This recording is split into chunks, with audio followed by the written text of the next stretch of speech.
Hello दोस्तों, स्वागत है एक बार फिर से आपका इतिहास्यास्पद चैनल पर। आज हम एक बार फिर से भूतकाल की गहराइयों में गोते लगाते हुए समय के उस कोने में पहुंचेंगे जहां पर मिलेंगे हमें असली भूत, यानी सफेद कपड़े में लिपटी हुई मरे लोगों की ममीज, बड़े बड़े पिरामिड, इंसानी सिर और शेर की बॉडी वाली बड़ी बड़ी मूर्तियां, विशालकाय मंदिर, दीवारों पर उकेरे गए रहस्यमय चित्र और 5000 साल पुरानी लिखावट।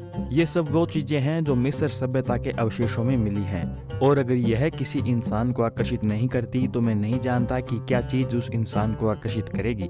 रहस्यों से भरी हुई यह सभ्यता जो आज से लगभग 5000 वर्ष पूर्व पूर्णतः विकसित हो चुकी थी, आज भी दुनिया में रहस्य का विषय बनी हुई है। नील नदी के किनारे बसी यह सभ्यता, जिसे मिस्र सभ्यता का नाम दिया गया है, दुनिया की सबसे प्राचीनतम सभ्यताओं में से एक थी। आज हम इसी सभ्यता के शुरुआत से लेकर इसके अंत तक की पूरी कहानी को समझने की कोशिश करेंगे, तो आप भी इस वीडियो में शुरुआत से लेकर अंत तक हमारे साथ बने रहिएगा। चलिए शुरू करते हैं, लेकिन पहले इंट्रो।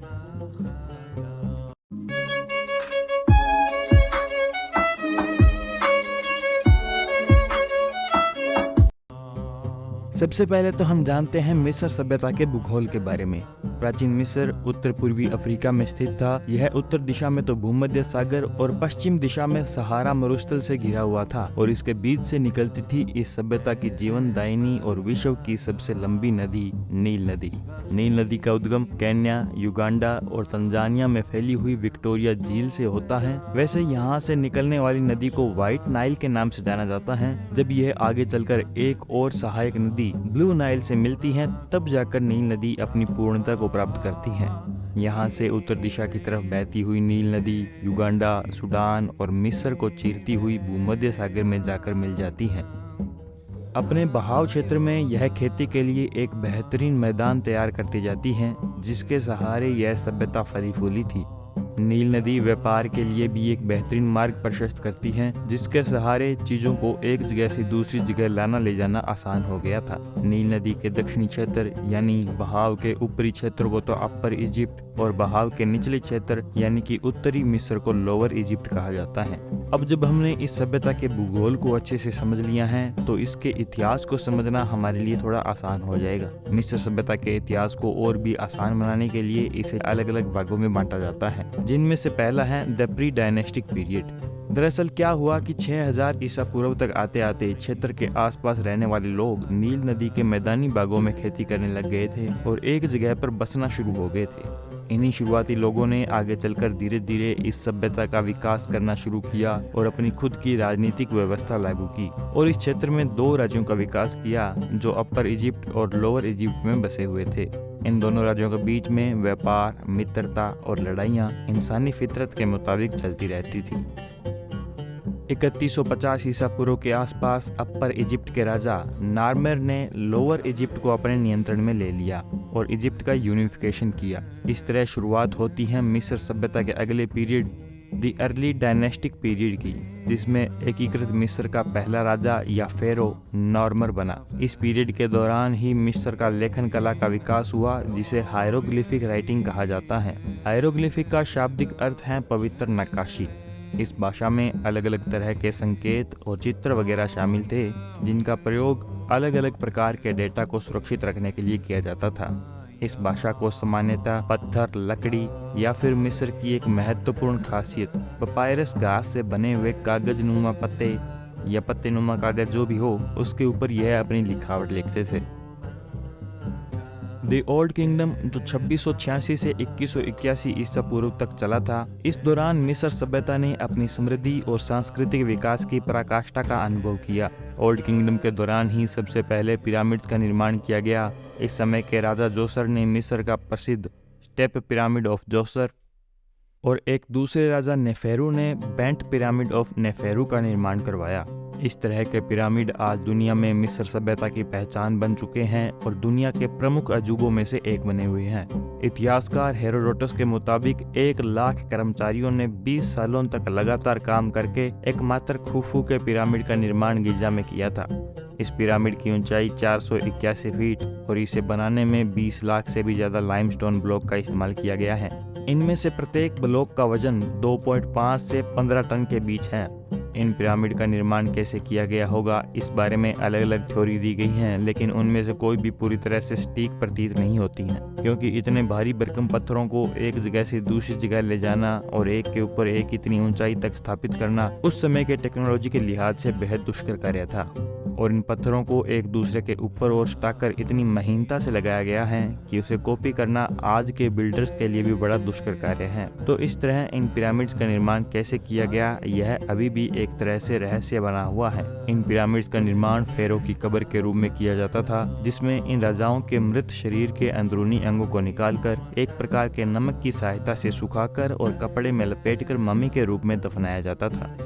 फेरो और फेरो के राज्य की समृद्धि और प्रभुता दिखाने के लिए इन्हें इतना विशालकाय बनवाया जाता होगा। इन फेरो या राजाओं को भगवान सूर्य का पुत्र माना जाता था। सूर्य के अलावा भी मिस्र सभ्यता के लोग बहुत से देवी देवताओं में यकीन रखते थे और उनकी पूजा करते थे। मिस्र में धर्म और राजनीति दो अलग चीजें नहीं थी।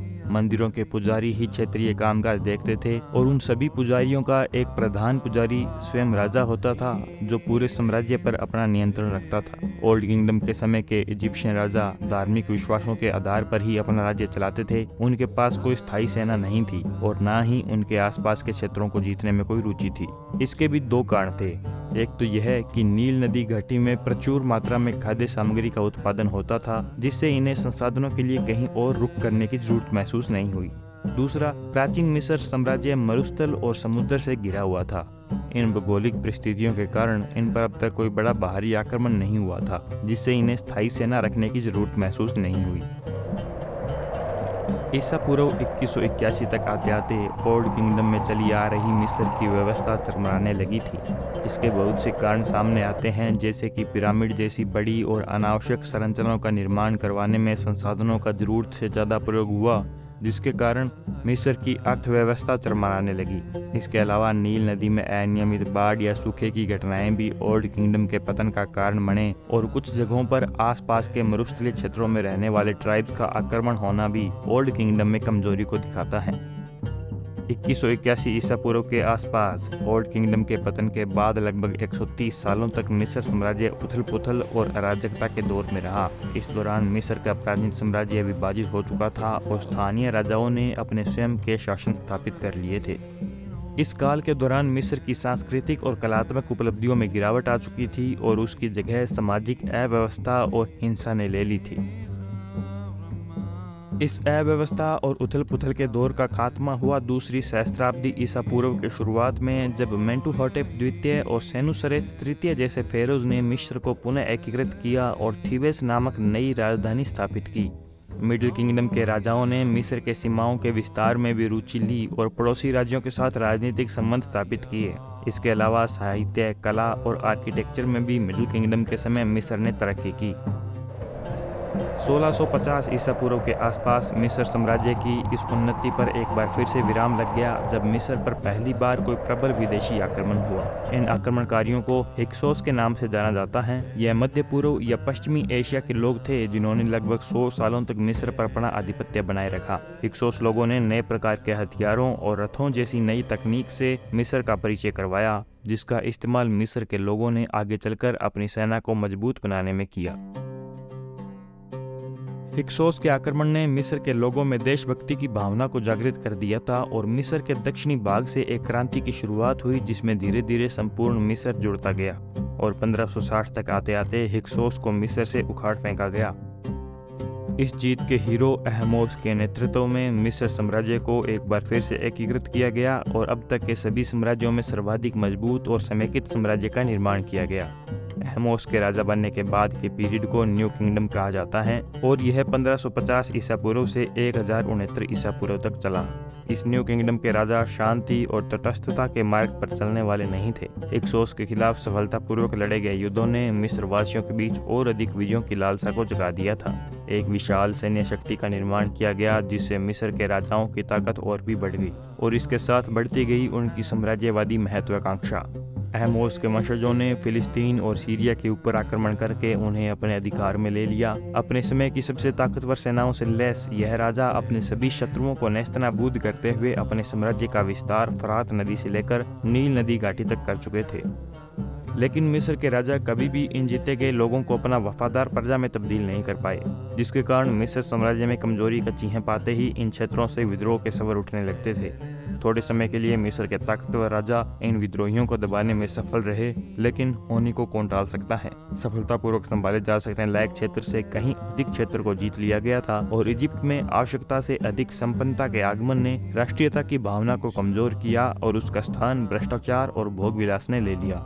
लगातार हो रहे विद्रोहों ने साम्राज्य को धीरे धीरे कमजोर करना शुरू कर दिया और 12वीं शताब्दी ईसा पूर्व तक आते आते जीते गए सभी क्षेत्र पुनः आजाद हो चुके थे।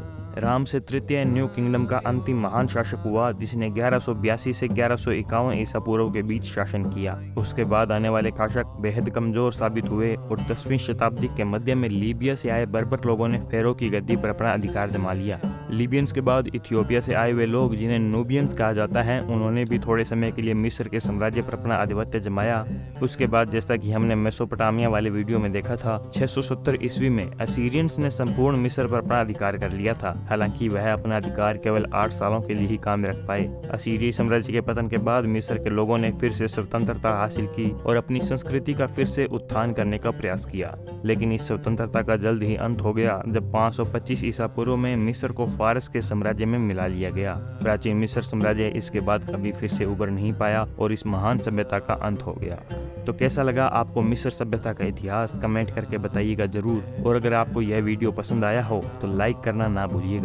ऐसे ही और भी मजेदार इतिहास से संबंधित वीडियो देखते रहने के लिए इतिहास्यास्पद चैनल को सब्सक्राइब करें। फिर मिलते हैं ऐसे ही किसी मजेदार कंटेंट के साथ, तब तक के लिए अलविदा।